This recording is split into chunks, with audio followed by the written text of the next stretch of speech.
Welcome to Life, Lessons, and Laughter with your host, Glenn Ambrose.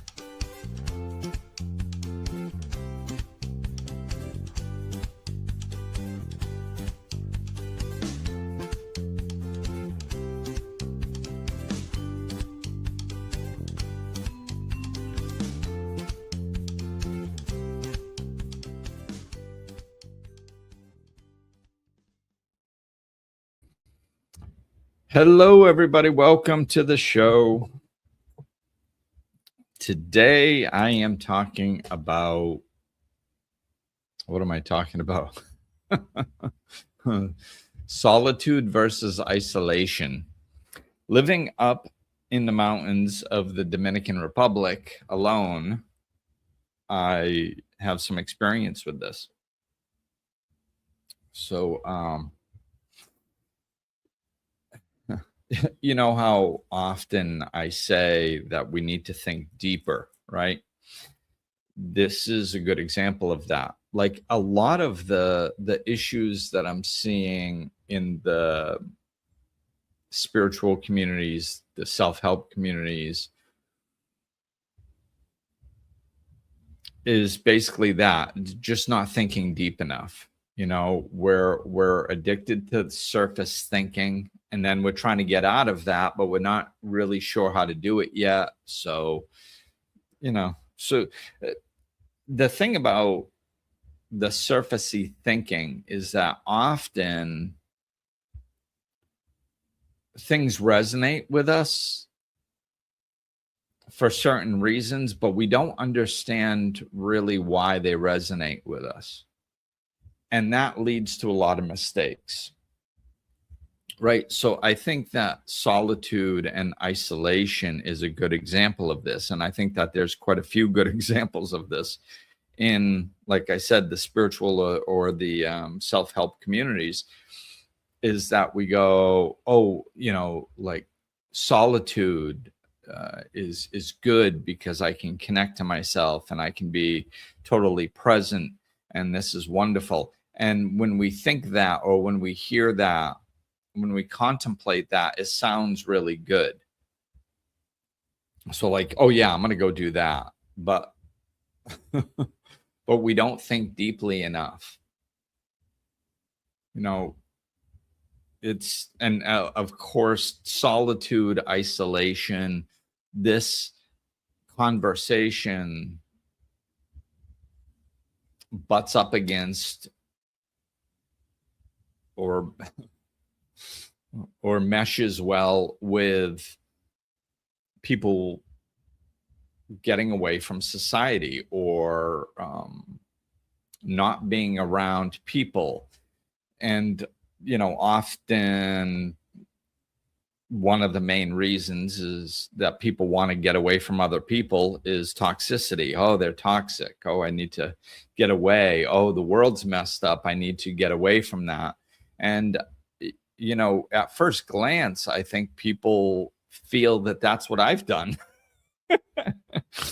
Moving to the mountains of the Dominican Republic. And it's not, it has really nothing to do with that.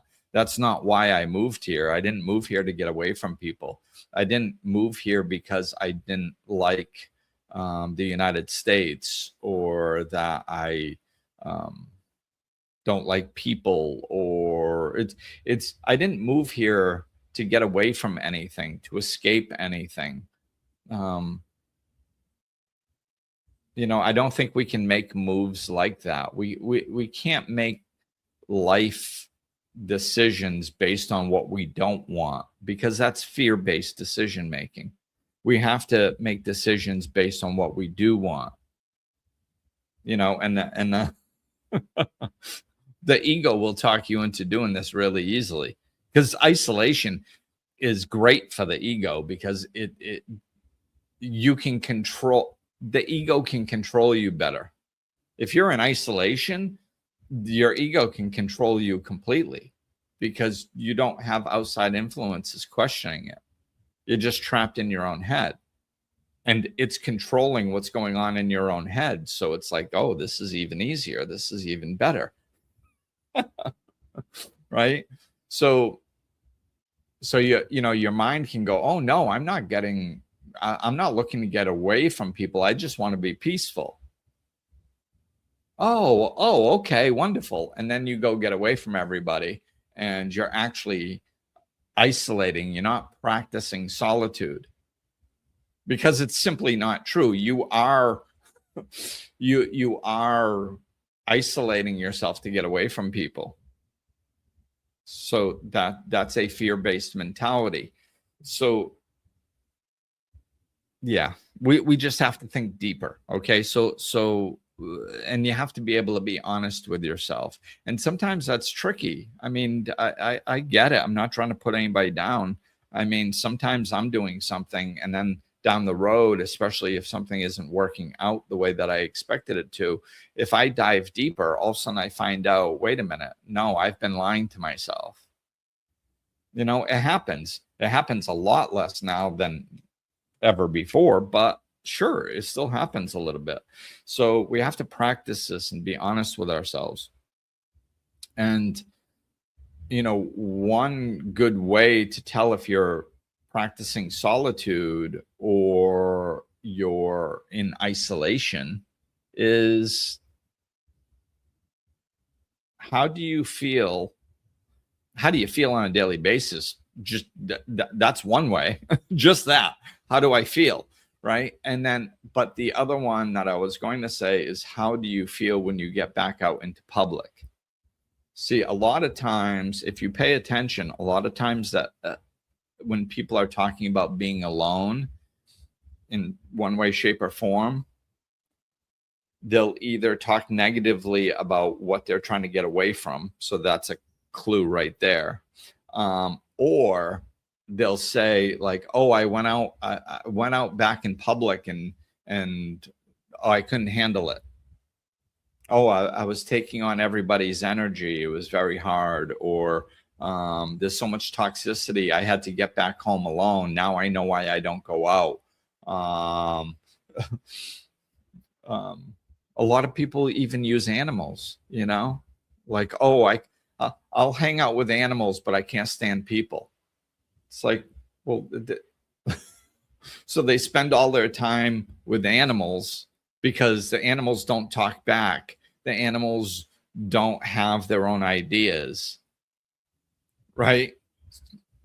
So there's no interaction. Basically, it's like you're living in a vacuum when you're isolating, and you don't get better.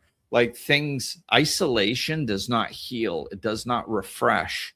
See, that's the main difference, is solitude does. If you're practicing solitude for the right reasons, then you should be more refreshed. You should be more at ease. You should be less fearful, these types of things. And like, if you're just sitting there trying to control everything that happens around you, and you get things pretty simple, nowadays we can control a lot. It's harder up in the mountains of the Dominican Republic, granted. But even myself, to some degree, if I just want to stay in my little world, I can control things enough to give me the illusion of control and to create my own little vacuum, right? And I have to be careful of that, honestly. I mean, I've experienced aspects of this and had to pull myself out and go, whoa, wait a minute, Glenn, like you're like, you don't feel better after spending time alone. You feel worse. You feel more fearful when you go out into public than you did before. That ain't good. You're doing something wrong. See, this is what we have to, this is why we have to think deeply. This is often how, we can figure out if we need to make adjustments or not. Is this serving me? Am I getting what I wanted to get or thought I would get out of practicing this? So if you're practicing solitude, you should be enjoying the presence of yourself. You should be happier. You should be able to recharge while you're there. And then when you go back out into public, you should be able to handle the public better. Now, if you're isolating and you're spending a lot of time on your own, and it's getting harder and harder to go out, and you like going out less and less, then you are not practicing solitude. You are practicing isolation. And it's dangerous. It's like isolation is severely dangerous, because if it's fear, and fear knows one thing. It's to take over more and more. You know, it's like cancer. It only knows more, and it will completely destroy your life while under the guise of trying to protect you. This is why we have so many shut-ins nowadays. You know, I mean, it's easier to become a shut-in now because, you know, you can have food delivered to your house and, you know, all kinds of stuff. So you never even work from home. So you don't even have to leave your house.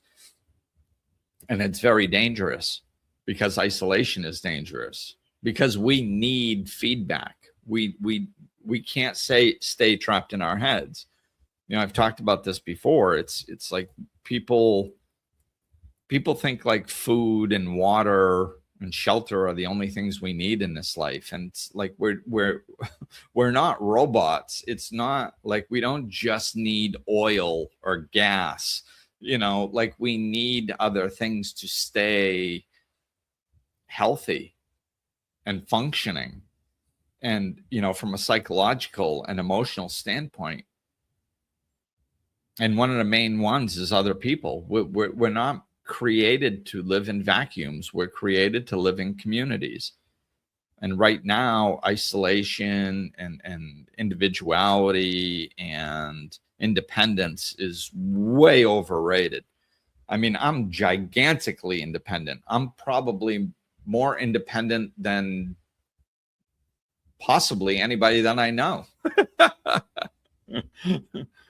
But I don't look at it as like, I mean, of course, there's huge assets in being able to be independent, and I love those assets. But I'm looking for the middle ground always. I'm looking for balance. It's not one way. It's okay, I have the capability of being independent, but what do I balance that with? I need to balance that with community. You know, so we have to keep this in mind, because, you know, you put a person on a deserted island all alone, and you go pick him up a few years later, and he's making faces on volleyballs. You know, like, I mean, it's like you literally go insane trapped inside your own head. You do. And you don't have to be on an island to do it. You know, it was like I contemplate a lot. I think a lot. And I've been through a lot, you know, and it was like working with a life coach when I was going through the custody stuff with my son. It was highly valuable because, you know, I was working through so many things. It was like I was building my business. I was learning how to be a truly all alone single parent, 24/7, not, you know, 4 days a week, with one sleepover. Now it was complete, and it was 24/7. That was a big adjustment. All the court proceedings that went on for a year and a half, like it was, you know, there was a lot to it. And I was navigating all this stuff, and I'm independent, and I'm strong, and I'm intelligent enough to handle all these things and all this stuff. Like, but that interdependence or on myself, it was just too much, you know?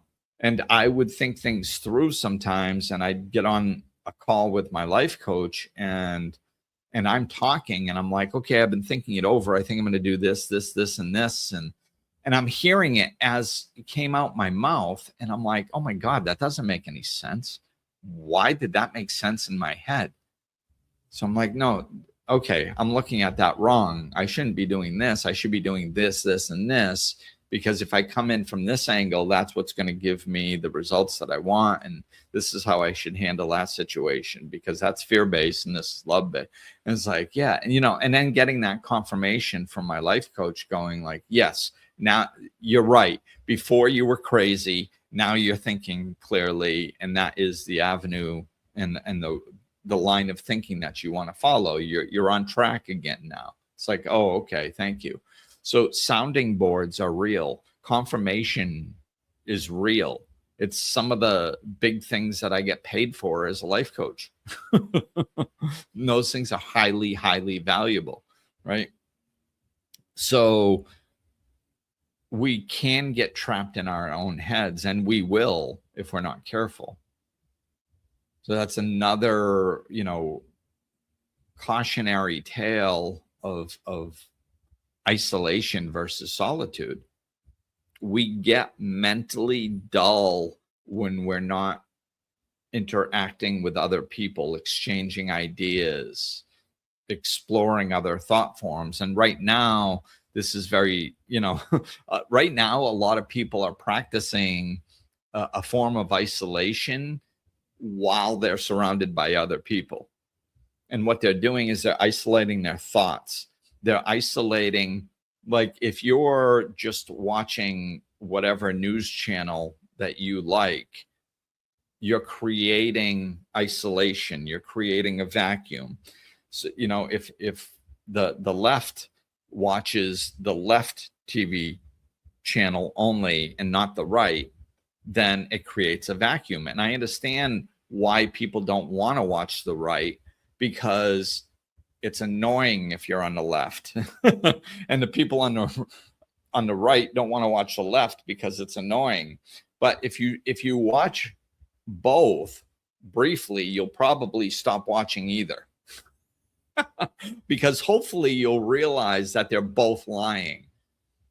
That it's like if you watch both, because that's what I did, like with years ago when some of this stuff was happening and I was learning how to navigate it and interact with it, I would inform myself of both sides, not one side. This is what people are doing now. And this is why it's so dangerous, because they're creating a vacuum of information coming from one side. If you look at both sides and they go, okay, this is happening for the betterment of the people in the country. You go, wow, this is happening for the betterment of the people in the country. This is wonderful. This is my side. My side's wonderful. And they're doing wonderful things. And then you look at the other side and it says, no, this is happening for the detriment of your country. It's like, wait, they're saying the exact opposite about the exact same thing. How can it be? Oh, and then you start seeing that, like, what makes me laugh, honestly, is that people think one side lies and the other side doesn't. That's literally comical to me. Yeah, that's what's happening. That's a realistic view of the world. One side is lying. Everything out of their mouth is a lie. And then the other side, everything out of their mouth is the truth. Like, first, how do you know a politician is lying? Because his mouth is moving, or her mouth is moving. That's how you know. Like, it's all lies. We don't have any idea what's going on behind the scenes, what's actually stimulating decisions and actions in the government. We have no idea. None. I've said that 1,000 times. Unfortunately, it bears repeating. We don't know, right? So what we have to be careful of doing, though, is not believing information coming out of a vacuum just because it resonates with us. Of course it resonates with you. It's your side. They're telling you what you want to hear to get you jacked up to defend their side, and you're doing it. Nobody looks at the facts behind anything anymore. They just, does it feel good when I hear it? Yes. Oh, okay. Well, then that's a fact. Oh my God. So see, the vacuum of information is basically the same as isolation. because you don't allow anything that doesn't resonate with you. And I think I talked about this on another podcast. You see it in the spiritual community a lot, because like what people say is they, you know, they get really good at the words of spirituality, and they create this whole identity around being spiritual, and they're all locked in, and this is their way of life. And like people who can communicate well, it's even more dangerous if they're not grounded in reality, if they're in these vacuums. And what they're doing is they're actually creating their own vacuums. So you can look for this, and I'm sure it'll be pretty easy to find. Like if you're reading or listening to spiritual people talk, like if you notice, a lot of times what they'll say is that they'll say their side, and it's very detailed and well spoken and all this stuff. And then like either in the comments after, or they're even putting it in the post on social media now. They're baking it right into the post at this point, because it's such a sealant to what they're saying. Is they're basically saying like, oh my God, I can't even count how many times I've had people try to use this against me. Because, you know, like they express their way of looking at things, and they say, well, if anybody disagrees with them, then they go, well, boy, this must be triggering you. You must have something unhealed inside, because I'm just preaching love over here, and there is no other way to look at it. So if you disagree with what I'm saying, then therefore you must have something unhealed that's being triggered inside of you, and you need to go do some healing work, because you're obviously very sick. And if you do agree with me, well, then you're very enlightened, and congratulations on the work that you've done. And all that does is it creates a vacuum. Anybody that agrees with you is healthy and loving and a wonderful person. Anybody that disagrees with you or has a different perspective is triggered and unhealthy, and they need to go do some work on themselves. Do you see how that just creates a vacuum? So, you know, they're closed-minded already by setting that up, and they're ensuring they stay closed-minded because you can't bring in a different perspective. They're right. And if you say anything other than that, then you're sick and you need help. Oh, I'm sorry. That just makes me laugh. This is it's another way that this dynamic, this energy, this isolation is happening.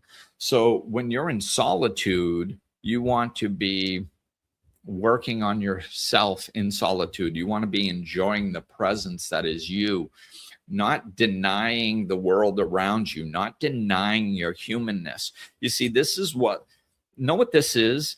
This is basically the modern version of what Buddha did, and many, many, many other people did, especially in India with the aesthetics. What they did, you know, Buddha became like very famous as an aesthetic, as somebody who denies their body, basically. So, you know, they would starve themselves. They would hold their hand in the air for years. They would, you know, survive on a grain of rice a day, and, you know, like all this stuff. They would basically, what they were doing is they were denying their body.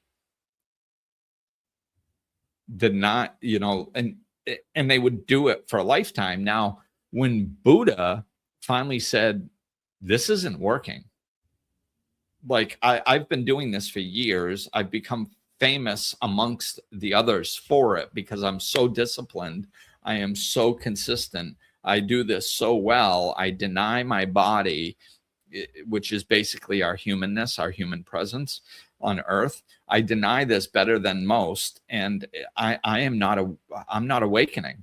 I'm not awakening. So he starts eating, and people like, oh, he caved.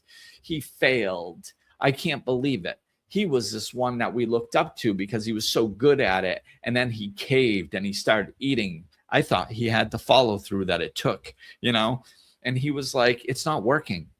I'm not enlightened denying my body. And that's when he sat under the Bodhi tree and refused to move until he awakened. And the rest of the story comes and he awakens, right? So it's because it's not denial of our body. Denial of anything is not spirituality. Spirituality, wholeness is inclusion. I'll take the word spirituality of it. What we are looking for is wholeness. We are one with all. We are connected. Inclusion is inclusion is what we're doing. Like, look at what Jesus taught, right? Jesus taught inclusion. That's why he was killed. Like, because he was killed because he was like, no, we have to love everybody. And it's not about all the rules that your religions have. It's about inclusiveness, and we are all one. And yes, we love the sinner too. Yes, we're all one. It's inclusion. See, seclusion or exclusion is never part of love. Love is unconditional love. It's love for all. Total love. That's the direction we're going in. So if we're denying or excluding or pushing away from or avoiding, we cannot find love through avoidance. Oh, I don't like that person. I don't like the way they behave. I don't like the way their energy feels. So I'm going to avoid them. Oh, well, okay. Well, you're not going to become more spiritual. It's easy to be spiritual sitting in a, in a room with a bunch of monks 24/7 for 50 years. Like, it's pretty easy to be spiritual in that dynamic. I'm not saying that everybody could do it. I'm saying it's a heck of a lot easier than living in the world, interacting with others, being spiritual. That's, being love.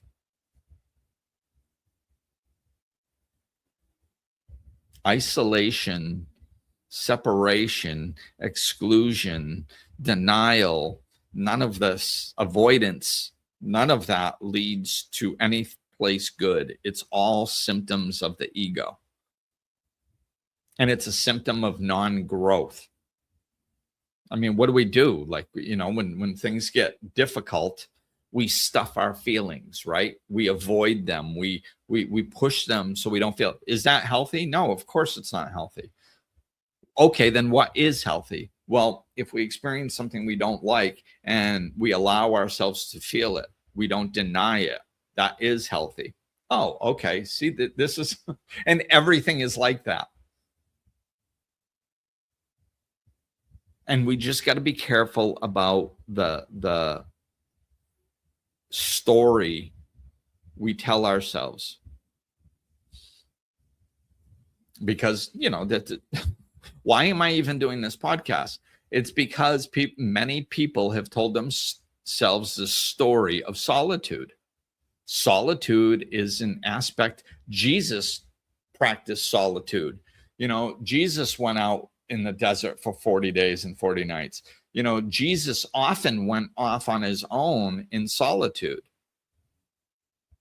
But what did he do? He came back better. He came back stronger. He came back with more clarity. He came back better capable of handling situations. That's why he went.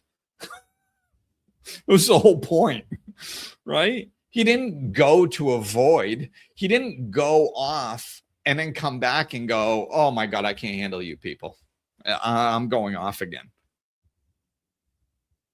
No, he came back and did what he needed to do through the strength and the clarity and the resolve that he found when he was in solitude, right? So that's really the best litmus test. Are you becoming a better version of yourself when you're back into public? if being back into public is more difficult, if you then you're isolating, you're not practicing solitude, because you're not becoming a better version of yourself. You're not growing, you're not expanding, you're not becoming more inclusive, you're not becoming more loving. You're becoming more judgmental. You're becoming more, more easily angered. You have less of a tolerance for the people in the world. Well, then you're doing something wrong. And everybody goes, well, no, the people are worse. It's like, that's external, man. We can't be blaming our reality, how we interact with life, how we feel, on other people. It's not the outside world. We don't have control over the outside world. So the outside world doesn't have to be okay for us to be peaceful, happy, and loving. It's not how it works. We have to be peaceful, happy, and loving, and bring that out into the world. So hopefully that makes some sense. Let's see if there's anything.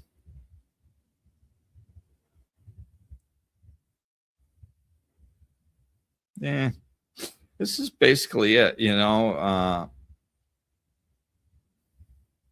oh yeah, the other thing I was I was just going to touch on briefly is I was actually surprised when I looked this up a little bit, how detrimental it can be from a physical standpoint. There, like when I looked it up, I just looked it up briefly, like extremely briefly, like I usually do. But what I'm seeing, I saw that it actually triggers being alone. Like, solitude can reduce stress and increase feelings of freedom, right? That's exactly the type of stuff I was talking about. Conversely, chronic isolation triggers stress hormones, suppresses the immune system, and can be as physically harmful as smoking 15 cigarettes a day. Now, I don't know why the heck they came up with that. And I don't even know if it's true, because I don't believe everything that I read on the internet. But I do believe that it's negative and it has biological impact. Solitude can recharge your nervous system. If we disconnect, hey, the world is very busy and it's very difficult, and it's not easy interacting with the dysfunction in certain situations. Sometimes it's a lot easier than people give it credit to. When people start pulling away, they're like, oh my God, somebody said something negative near the broccoli, and I can't take that. It's like, okay, that's a problem with you, not with the problem at the broccoli. Like, you just hear or stand near somebody that isn't happy and upbeat, and you have to go curl up in a ball somewhere. That's a problem with you. Okay. So like, I know that isolation can lower your immune system, cause more stress, and make you less capable of handling external situations. So of course it has a biological impact. Just increasing your stress levels lowers your immune system right there. Like, it's so if your immune system is lowered, then you're going to get more chronic diseases like cancer and things like this. Plus, you're probably going to get sick more often just with regular. Your body can't fight off the everyday germs anymore because it's compromised all the time. So this is isolation actually does that. It increases our stress levels. So of course there's going to have a biological impact. I don't know about the 15, as harmful as smoking 15 cigarettes a day. I mean, I don't doubt it, but it just seems like kind of a weird thing to throw in there out of the blue. But anyway, it does impact us. So focus on what you're doing, why you're doing it. Use this as an opportunity to be honest with yourself. Am I expanding? Am I increasing my capacity for love, for the love of others, including myself? Or because if your nervous system, if you're becoming a better person, if the results are there you go. Right? It's the best litmus test. Are you becoming a better version of yourself? And and in this particular situation, I'm talking about, are you better capable of handling yourself when you are out in public? Is it less stressful when you go out in public? That's probably the simplest litmus test. Do you enjoy it more? Is it less stressful? Oh, well, if yes, then you're probably practicing solitude. If the outside world is more stressful, if you like it less, if you want to go out to it less, and you just have a lower tolerance for it, then that's isolation.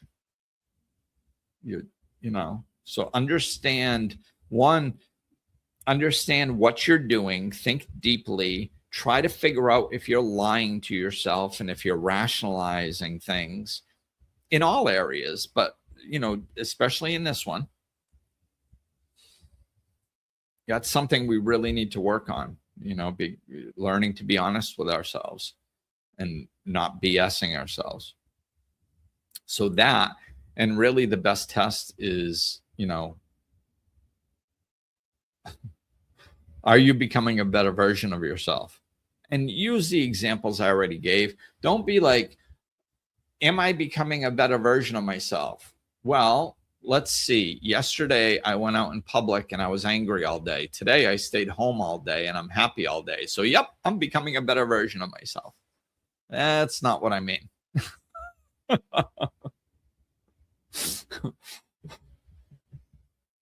Sitting alone in a room with no external stimuli and thinking that's growth, you're mistaken. Okay. So dive into this, look into your own practices. Like, you don't have to live in a mountain, in a DR to have solitude and isolation in your life. Like, most people have levels of this in their lives, regardless of their life. Parents might have a difficult time, especially of young children. Like, sometimes it's difficult to go to the bathroom alone, right? But most people, you can find some levels of solitude, and if you're doing it right, it should refresh you, recharge you, make you more capable of handling the external world without being triggered, without going off, without feeling overwhelmed, without taking on everybody else's negativity. You should be getting better, not worse. So that's one of the gifts of time. If we use it correctly, it shows us, even if we're lying to ourselves, right? See, this is why that's the best litmus test. The results are the best litmus test, because you might be lying to yourself and go, no, I'm doing it better. And then every time you go out into public, you're like, oh my God, no, I don't like this. I don't like being out in public. It's like, okay, well, then you're not actually practicing solitude, then, are you? Because you're not more capable. So you're lying to yourself, thinking that you're practicing solitude when you're actually practicing isolation. And then make your adjustment. All right, peeps, that's going to do it for this one. Thanks for listening, and best wishes. Let me know if I can be of service, and I will talk with you later.